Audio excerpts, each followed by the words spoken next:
Assalamualaikum warahmatullahi wabarakatuh. Perkenalkan, nama saya Yolanda dengan NIM 1205012038 dengan mata kuliah Sistem Operasi dan berasal dari kelas 4H. Nah, pada video kali ini saya akan menjawab soal kuis 1. Yang pertama yaitu struktur sistem operasi beserta diagramnya. Yang kedua, jelaskan mengenai status proses sistem operasi beserta diagramnya. Yang ketiga yaitu ada 4 buah proses yang datang berurutan. Hitunglah waiting time rata-rata keempat proses tersebut dengan menggunakan algoritma. Yang pertama first come first serve first atau FCFS. Yang kedua shortest job first atau SJF, non primitive dan primitive. Yang C itu round robin, FCFS dan primitive. Nah, yang pertama yaitu saya akan membahas tentang struktur sistem operasi beserta diagramnya. Nah, di sini struktur sistem operasi yaitu sistem komputer modern yang semakin kompleks dan rumit memerlukan sistem operasi yang dirancang dengan sangat hati-hati agar dapat berfungsi secara optimum dan mudah untuk dimodifikasi. Berikut gambar dari atau diagram dari struktur sistem operasi, yaitu ada user and other system programs, ada system calls, dan user interface yang memiliki tampilan GUI, batch, dan command line. Dan ada service yang dimana ada program execution. Yang kedua yaitu input-output operation. Yang ketiga file system. Yang keempat communication. Yang kelima resource allocation. Yang keenam accounting. Yang ketujuh error detection. Dan yang terakhir yaitu protection and security. Nah, selanjutnya saya akan membahas tentang struktur sistem operasi pada Linux. Nah, ini adalah diagram dari sistem operasi Linux, di mana ada application, ada system calls interface, ada device drivers dan hardware. Device driver ini ada beberapa kolom, yaitu ada file system, ada network, ada block device, ada CPU scheduler, ada memory manager dan karakter device. Nah, selanjutnya yaitu ada struktur sistem operasi Android, di mana ada application, Bionic, Linux kernel, dan hardware, di mana native librariesnya ada SQLite, Surface Manager, OpenGL, SSL, WebKit, dan Media Framework. Nah, selanjutnya yaitu struktur sistem MS-DOS. Nah, ada sejumlah sistem komersial yang tidak memiliki struktur yang cukup baik. Sistem operasi tersebut sangat kecil, sederhana, dan memiliki banyak keterbatasan. Salah satu contoh sistem tersebut adalah MS-DOS. Nah, MS-DOS dirancang oleh orang-orang yang tidak memikirkan akan kepopuleran software tersebut. Sistem operasi tersebut terbatas pada perangkat keras sehingga tidak terbagi menjadi modul-modul. Berikut adalah diagram atau layer dari sistem MS-DOS. Yang pertama ada application program, yang kedua di bawahnya ada resident system program, yang ketiga ada MS-DOS device drivers, yang keempat yaitu ada ROM BIOS device drivers. Nah, yang selanjutnya yaitu saya akan membahas tentang struktur sistem Unix, di mana sistem operasi Unix itu atau dikenal dengan original Unix juga terbatas pada fungsi perangkat keras dan struktur yang terbatas. Unix hanya terdiri atas 2 bagian, yaitu kernel dan program sistem. Kernel berada di bawah tingkat antarmuka sistem calls dan di atas perangkat lunak secara fisik. Kernel ini berisi sistem file, penjadwalan CPU, manajemen memori, dan fungsi sistem operasi lainnya yang ada pada sistem call berupa sejumlah fungsi yang besar pada satu level. Nah, program sistem meminta bantuan kernel untuk memanggil fungsi-fungsi dalam kompilasi dan manipulasi file. Berikut struktur sistem Unix. Ada the users, ada sistem call interface to the kernel, dan ada kernel interface to the hardware. Nah, yang terakhir yaitu pendekatan terlapis atau layered approach. Nah, di sini teknik pendekatan terlapis pada dasarnya dibuat dengan menggunakan pendekatan top-down. Semua fungsi ditentukan dan dibagi menjadi komponen-komponen. Nah, modularisasi sistem dilakukan dengan cara memecah sistem operasi menjadi beberapa lapis atau beberapa tingkat. Nah, lapis terendah dikenal dengan nama layer 0 adalah perangkat keras, dan lapisan teratas atau layer N adalah user interface. Nah, dengan sistem modularasi ini, setiap lapisan mempunyai fungsi atau operasi tertentu dan melayani lapisan yang lebih rendah. Nah, yang kedua, saya akan membahas tentang status proses sistem operasi beserta diagramnya. Perubahan status sebelum proses dalam sistem operasi. Dalam proses eksekusi, status program akan berubah. Nah, status sebuah proses menandakan bagian dari proses yang sedang aktif. Nah, ini adalah status-status yang terjadi pada proses. Yang pertama itu ada new, di mana artinya itu pembentukan suatu proses. Yang kedua ada running, itu instruksi-instruksi yang sedang dieksekusi. Yang ketiga itu waiting, di mana proses menunggu untuk beberapa event yang terjadi. Dan yang keempat itu ready, di mana ready itu proses menunggu tugas untuk diproses. Sedangkan yang terakhir itu terminated, itu proses telah selesai dijalankan. Nah, untuk lebih paham, saya akan jelaskan diagram proses state. Nah, ketika suatu proses sedang dibuat, maka itu akan berada pada new. Nah, jika suatu status yang dibuat ini telah disetujui atau admitted ini, maka akan berubah status menjadi ready ini. Nah, ready itu disiapkan untuk dieksekusi dan menunggu penjadwalan pengiriman yang akan dikirim ke prosesor. Nah, pada saat proses ini dikirim ke prosesor, maka ini akan menjadi running. Nah, pada running ini ada 3 kemungkinan yang terjadi. Yang pertama, jika sebuah proses ini tidak ada interupsi, maka proses ini akan langsung dikerjakan oleh prosesor. Jika dia telah selesai, maka akan exit dan akan berubah status menjadi terminated. Maka proses telah selesai. Nah, yang kedua, jika dalam proses running ini mendapatkan sinyal interupsi dari sebuah proses yang mempunyai prioritas yang lebih tinggi, maka status proses itu akan kembali lagi ke ready ini.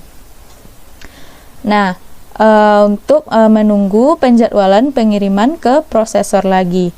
Jika proses interrupt ini telah dikerjakan, maka status ready tadi ini, jika telah terdapat penjadwalan pengiriman, maka akan menjadi running kembali. Nah, jika saat proses ini dalam keadaan running, ternyata dibutuhkan respon dari perangkat input maupun output dan beberapa sinyal, maka status dari program ini akan diletakkan ke waiting. Jika dia membutuhkan respon dari perangkat input ataupun output, dia akan pergi ke waiting, yaitu menunggu persiapan perangkat input atau output dan sinyal yang dibutuhkan. Nah, jika perangkat input dan output atau sinyal yang telah dibutuhkan lengkap, maka proses akan berubah menjadi ready lagi, dan untuk menunggu penjadwalan pengiriman oleh prosesor. Dan jika telah terdapat penjadwal pengiriman, maka status berubah menjadi running, dan jika telah selesai, proses akan exit dan akan berubah status menjadi terminated, maka proses tersebut telah berakhir. Nah, selanjutnya soal yang ketiga, yaitu ada 4 buah proses yang datang berurutan. Hitunglah waiting time rata-rata dari keempat proses tersebut dengan menggunakan algoritma. Yang pertama yaitu first come first serve first atau CFS. Yang kedua yaitu sort job first, non-preemptive dan preemptive. Yang ketiga yaitu round robin, FCFS dan preemptive. Berikut adalah tabel proses dan arrival time dan burst time dari masing-masing proses. Nah, yang pertama kita bahas tentang first come first serve first, yaitu proses yang pertama dilayani terlebih dahulu. Dia tidak peduli apakah burst time-nya panjang ataupun pendek. Nah, soalnya terdapat proses pada CPU dan arrival time dan burst time masing-masing. Gambarkanlah Gantt chart dan tentukanlah rata-rata waktu dengan algoritma FCFS tersebut. Berikut adalah tabelnya. Nah, di mana dalam waktu ke-0, P1 masuk ke dalam antrian dan langsung diproses. sampai ke waktu ke-7 dan waktu kedua masuk, dan pada waktu kedua P2 masuk antrian, dan waktu keempat P3 masuk ke dalam antrian, dan waktu kelima P4 masuk ke dalam antrian, dan pada waktu ke-7 P1 telah selesai diproses dan masuklah antrian yang sebelumnya, yaitu P2, P3, dan P4. Nah, karena P2 terlebih dahulu yang antri, maka yang diproses terlebih dahulu adalah P2 sampai ke 11, karena burst time dari P2 yaitu 4, 7 ditambah 4 itu adalah 11, maka P2 selesai diproses dan masuk yang sebelumnya yaitu P3 dan P4, maka diproses lagi yaitu P3 sampai ke 12, karena burst time dari P3 itu 1, maka 11 tambah 1 adalah 12, maka sisa dari P4 dan langsung diproses. Burst time dari P4 yaitu 4, maka 12 tambah 4 yaitu 16, maka P4 langsung diproses sampai 16. Nah, selanjutnya kita hitung waktu tunggunya, di mana P1 itu sama dengan 0, karena tadi P1 itu pas masuk langsung diproses, maka sama dengan 0. Nah, sedangkan P2 yaitu P2 diproses pada waktu ke-7 dan P2 masuk ke dalam antrian pada waktu kedua, maka 7 kurang 2 sama dengan 5. Dan P3 diproses ketika waktu ke-11 dan masuk ke antrian pada waktu keempat, maka 11 dikurang 4 sama dengan 7. Nah, P4 yaitu diproses ketika waktu ke-12 dan masuk ke antrian pada waktu kelima, maka 12 kurang 5 sama dengan 7. Dan jumlah dari waktu tunggu ini adalah 19. Selanjutnya kita hitung rata-rata waktu tunggunya, yaitu 19 bagi 4 sama dengan 4,751 per satuan waktu. Nah, selanjutnya yaitu short job first atau dikenal dengan SJFF non-preemptive, di mana jika proses yang datang memiliki arrival time yang sama, maka proses yang burst time-nya paling kecil dan pendek akan dilayani terlebih dahulu. Berikut soalnya sama dengan yang sebelumnya, dan ini adalah tabelnya. Nah, pada waktu ke-0, P1 dengan burst time 7 masuk ke dalam antrian dan langsung diproses, dan waktu kedua, P2 dengan burst time 4 masuk ke antrian, dan pada waktu keempat, P3 dengan burst time 1 masuk ke antrian, dan pada waktu kelima, P4 dengan burst time 4 masuk ke dalam antrian. Nah, pada waktu ke-7, P1 dengan burst time 7 telah selesai diproses, dan P2 masuk ke dalam antrian, dan P3 dengan burst time 1 dan P4 dengan burst time 4. Katanya jika yang diproses terlebih dahulu yaitu yang memiliki burst time terpendek, maka yang diproses adalah P3 dengan burst time 1. Maka P3 diproses sampai ke waktu ke-8, karena burst time dari P3 1, maka waktu ke-7 ditambah 1 sama dengan 8. Nah, selanjutnya yaitu P2 yang akan diproses, dan dalam antriannya adalah P4, karena P2 itu lebih dahulu datang daripada P4 tadi. Maka P2 dengan burst time 4 akan diproses sampai waktu ke-12, karena 8 tambah 4 itu sama dengan 12, dan P4 telah sampai di waktu 12 dan diproses sampai ke waktu ke-16, karena burst time dari P4 yaitu 4. Kan 12 tambah 4 sama dengan 16. Nah, selanjutnya kita hitung waktu tunggunya, di mana P1 itu sama dengan 0 karena dia tadi langsung diproses. Yang kedua yaitu P2, di mana waktu tunggunya 6 karena P2 diproses pada waktu ke-8 dan masuk ke antrian dalam waktu kedua, maka 8 dikurang 2 sama dengan 6. Sedangkan P3 diproses ketika waktu ke-7 dan masuk ke antrian waktu ke-4, maka 7 dikurang 4 sama dengan 3.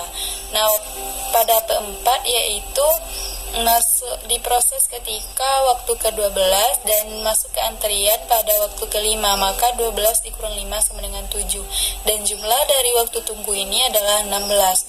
Nah, rata-rata waktu tunggu yaitu 16/4 sama dengan 4 persatuan waktu.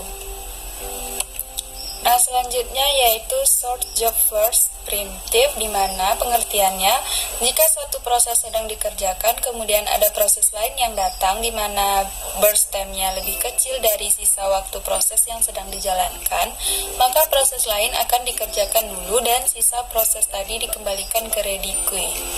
Di mana soalnya yaitu sama seperti tadi dan tabelnya seperti berikut. Pada waktu ke-0 P1 dengan burst time 7 masuk dan langsung diproses sampai waktu kedua, dan pada waktu kedua P2 dengan burst time 4 masuk dan diproses, tetapi P1 dengan antrian 5 tetap masuk ke dalam antrian karena jumlah burst time yang sebelumnya 7 dikurang dengan 2 yaitu jarak 0 ke 2, maka sisa dari burst time P1 yaitu 5, dan P2 selanjutnya akan diproses sampai waktu keempat dengan jumlah burst time 4 tadi, dan P3 masuk pada waktu keempat dengan burst time 1. Nah, sisa dari waktu P2 yaitu burst time dari P2 tinggal 2 karena jumlah awal dari burst time P2 yaitu 4, maka jarak 2 ke 4 itu 2, maka 4 kurang 2 sama dengan 2, dan P1 dengan burst time 5 yaitu masuk ke dalam antrian. Nah, selanjutnya P1 dengan burst time paling pendek yaitu 1 diproses sampai ke waktu kelima. Nah, P4 dengan burst time 4 diproses masuk ke antrian, dan P2 dengan burst time 2 masuk ke antrian, P1 dengan burst time 5 masuk ke antrian, dan P2 dengan burst time 2 adalah burst time yang paling pendek, maka P2 dengan burst time 2 lah yang diproses sampai ke waktu ke-7. Nah, di waktu ke-7 P4 ini salah tulis, yaitu P4 dengan burst time 4 masuk ke dalam waktu ke-7, dan P1 dengan burst time 5 masuk ke antrian, maka P4 dengan burst time 4 tadi diproses 7 tambah 4 sampai waktu ke-11.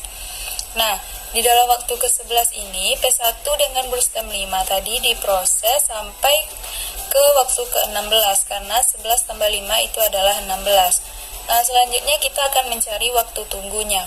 Waktu tunggunya yaitu untuk P1 itu diproses ketika waktu ke-11, dan P1 itu masuk ke antrian pada waktu kedua, maka 11 kurang 2 sama dengan 9, dan P2 yaitu diproses ketika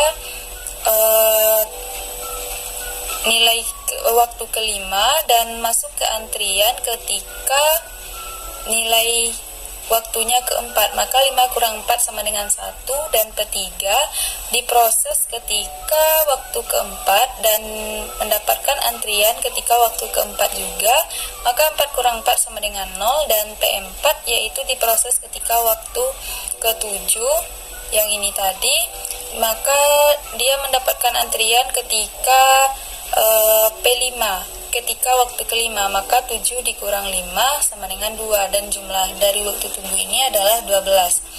Nah, selanjutnya kita menghitung rata-rata waktu tunggu yaitu 12/4 sama dengan 3 persatuan waktu. Nah, selanjutnya yaitu round robin FCFS, di mana konsepnya setiap proses akan diproses sesuai waktu siklus yang diberikan menjadi bagian yang membuat sisa proses belum selesai yang akan diletakkan di antrian akhir untuk diproses kembali. Nah, berikut soalnya. Terdapat arrival time dan burst time masing-masing. Gambarkanlah Gantt chart dan tentukanlah rata-rata waktu dengan algoritma round robin FCFS dengan kuantum 4. Berikut adalah tabelnya. Nah, pada waktu ke-0 semua proses masuk ke dalam antrian. Nah, di sini kita menggunakan algoritma round robin FCFS, di mana yang diproses terlebih dahulu adalah yang pertama datang. Maka yang diproses pertama adalah P1 dengan burst time 7. Akan tetapi di soal sebelumnya bilangan kuantumnya yaitu 4, maka P1 dengan burst time 7 akan diproses sampai waktu keempat. Nah, pada waktu keempat P2 diproses dengan burst time 4, P3 dengan burst time 1, P4 dengan burst time 4, dan P1 P1 dengan berstem 3. Kenapa? Karena P1 awalnya jumlahnya yaitu 7 dikurang 4 sama dengan 3, maka ada sisa berstemnya lagi. Selanjutnya P2 dengan berstem 4 diproses sampai ke waktu ke-8. Di waktu ke-8 P3 dengan berstem 1 diproses dan P4 P1 masuk ke antrian, maka P3 diproses sampai waktu ke-9. Di waktu ke-9 P4 dengan berstem 4 akan diproses dan P1 dengan berstem 3 akan masuk ke dalam antrian. P4 dengan berstem 4 akan diproses sampai ke waktu ke-13, di mana di waktu 13 P1 dengan berstem 3 diproses sampai waktu ke-16.